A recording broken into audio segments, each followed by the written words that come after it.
So what does joy sound like to you? Is it the roar of the crowd when your favorite team makes a big play on the football field? Is it the rumble of an American V8 engine? Is it a type of music or a certain artist that you enjoy listening to? Is it the sound of children playing and laughing and having a joyful time? Or maybe it's the sound of silence, quiet, and still. Sometimes what is a joyful sound to one person is not a joyful sound to another. Soon after our daughter Allison was born, we visited my grandparents. And Allison was a preemie. Through the wonders, the miracles of modern medicine, she did come out breathing on her own at 33 weeks. But her lungs weren't quite as developed. And my grandparents delighted in letting her lie on the middle of their table in their back deck and hearing her scream. Oh, listen to her lungs developing. What a wonderful sound. And they would laugh and be joyful. And as her parents, Stacy and I had to leave. What was a joyful sound for one was not a joyful sound for others. And as we hear Mary's joy this morning, we're struck with some wonder. How could Mary be so joyful? It wasn't like God had chosen a young woman from the rich and the wealthy and the well-to-do. It wasn't that God had chosen someone who was already married. Mary was in a tough situation. Her betrothal to Joseph, we would liken that to an engagement today, but it was stronger than an engagement. It was essentially married without the marriage being consummated. And Joseph could have divorced her. He could have kicked her to the curb. She would have been scorned and rejected and ostracized and cut off from those in her family and friends because she was pregnant without being married. And during this era as well, an unwed mother sometimes was urged, encouraged, and helped in just dropping off her baby and walking away. And yet, we hear a sound of joy. A sound of joy in Mary's song. A sound of joy that's rooted in those sounds of promise that we've heard reverberating through the scriptures this Advent season. Through the sounds of blessing. The blessing that Mary received from the angel Gabriel. The blessings that were showered on her by her relative Elizabeth. And so what does the sound of joy in Mary's voice sound like? We go to Luke chapter 1, verses 47 to 49. In the depths of who I am, I rejoice in God my Savior. He has looked with favor on the low status of his servant. Look, from now on, everyone will consider me highly favored, because the mighty has done great things for me. Joy is not just an emotion. Joy is a response.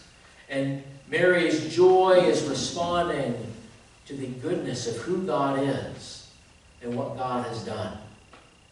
If you're into underlining, you can underline that phrase, I rejoice in God my Savior. Mary rejoices in God, her Savior, the one who looked on her in her low estate and blessed her. It is the same God who looks on us in our low estate and who welcomes us into his family through the waters of baptism and who commits himself to being with us always.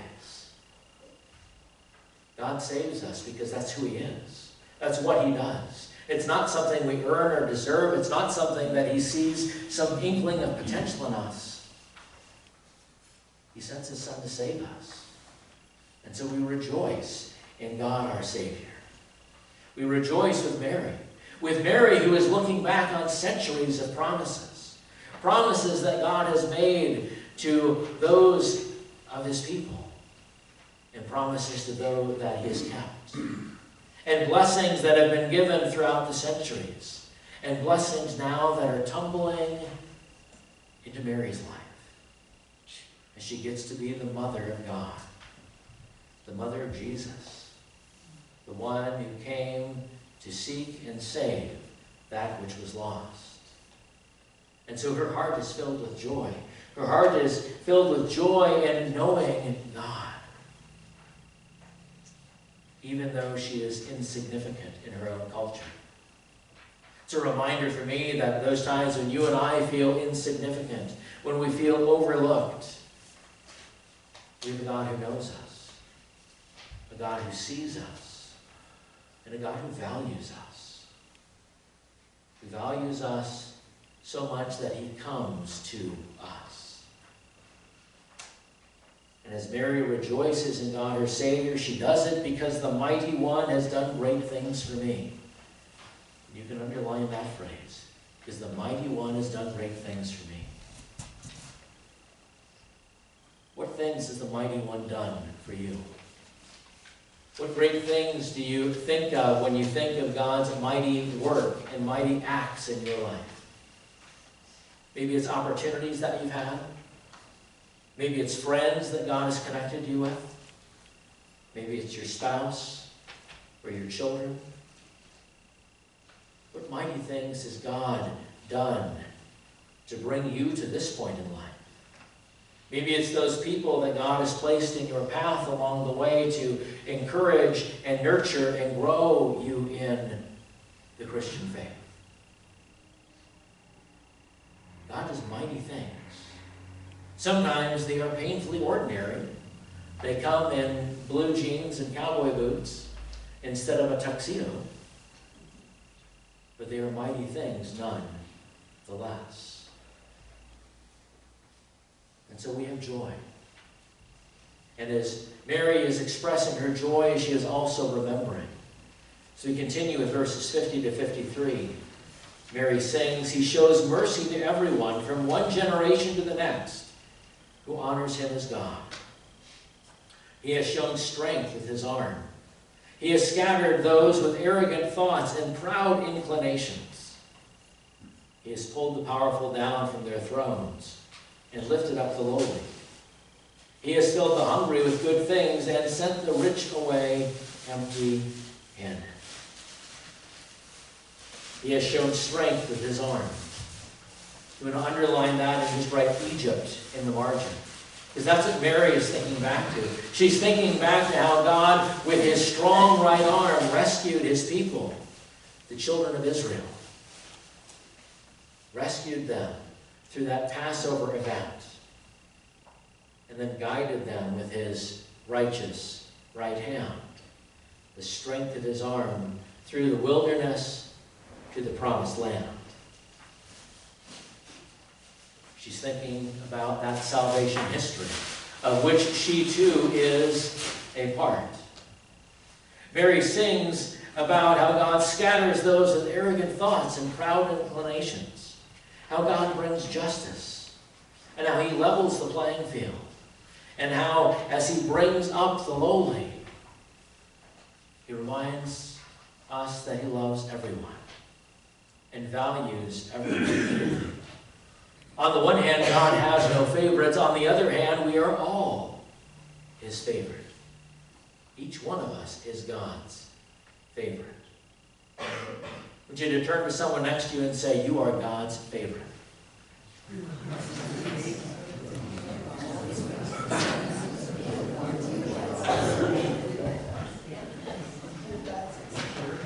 And as God shines his favor on us, he does it through that Son of Mary. That Son of Mary who humbled himself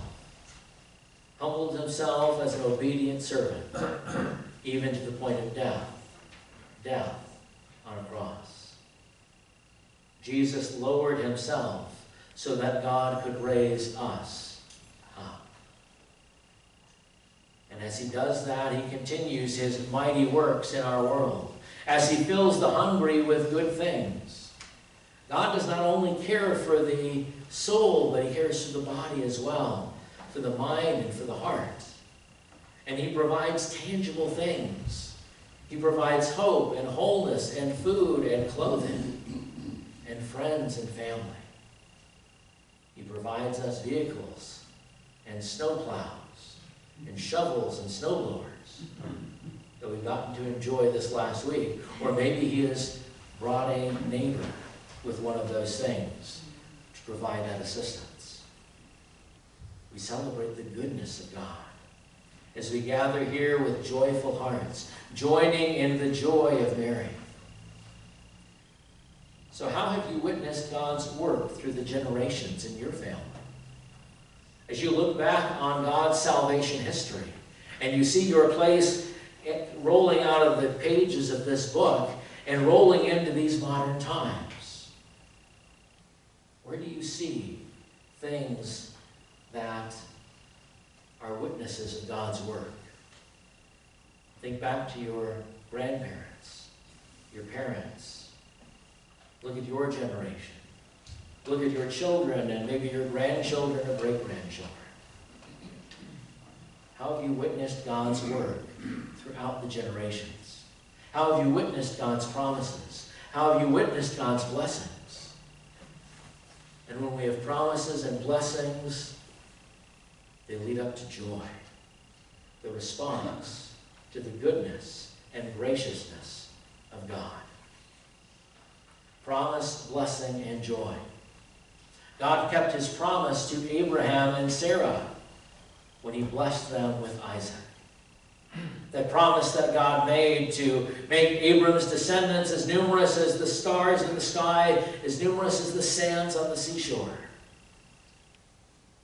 And he kept that promise through the blessing of one child, through whom the 12 tribes of Israel radiated out. And then he brings you and me into that same promise through baptism. God kept his promise to Zechariah and Elizabeth when he blessed them with John. This couple in their old age,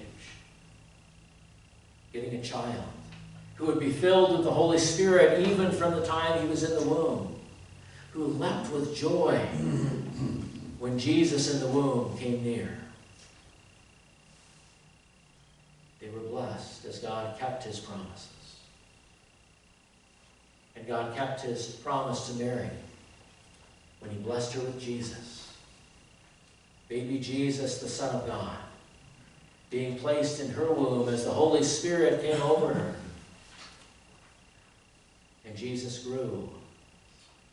In her womb was born and then continued to grow into stature as a man, being mothered by Mary herself. How would you fill in those blanks for you? God has kept his promise for me, and he blessed me with. As you think back on the promises and the blessings that lead you to have joy, what promises has God kept for you? And how have those promises resulted in blessing with, which maybe at least make your heart, if not your voice, sing God's praises? We get to celebrate with Mary. We get to celebrate these promises that God has kept, these blessings that God continues to give, as he not only provides food for those who are hungry, but also provides food for all. Food for us as we gather here at our Lord's table and celebrate the blessing of God's presence here among us, and the joy that we receive and the forgiveness won for us by Jesus, the Christ child, who was born to save. I invite you to join with me in those verses from Psalm 96. Sing to the Lord a new song. Sing to the Lord all the earth. Sing to the Lord, bless his name. Share the news of his saving work every single day. Declare God's glory among the nations. Declare his wondrous works among all people, because the Lord is